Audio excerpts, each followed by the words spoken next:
កំពុងតែមើលសត្វមាន់ ទាំងអស់គ្នានេះគឺជីវិតមើលអីទូន ពៅ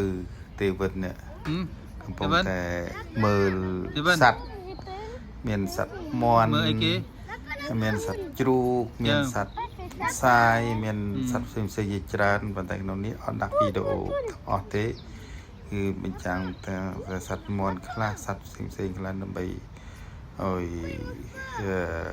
មើលសកម្មភាពកូនពៅកំពុងតែសម្លឹងមើលសត្វឲ្យចូលចិត្តនិយាយពីចូលចិត្តសត្វឲ្យតែឃើញសត្វហ្នឹងគឺថាលេងឲ្យលេងមួយថ្ងៃមើលសត្វហ្នឹងមើលតដែលហ្នឹងមើលរហូតអត់ចិនណាយទេគឺថាមើលគឺថាសុំទៅមើលរហូតសត្វគឺថាសត្វនេះគឺគេយកមកតាំងនៅពីពណ៌នៅគេហៅតំបន់តស៊ីសម្រាប់ឲ្យក្មេងៗមើលគឺក្មេងៗយកចិត្តមើលសត្វណាហើយក្មេងស្រុកនេះនៅសម្រាប់នៅទីក្រុងមិនសូវឃើញសត្វបានទេអញ្ចឹងបានគេយកមកតាំងពីពណ៌ហ្នឹងគឺថាក្មេងៗហ្នឹងគឺថា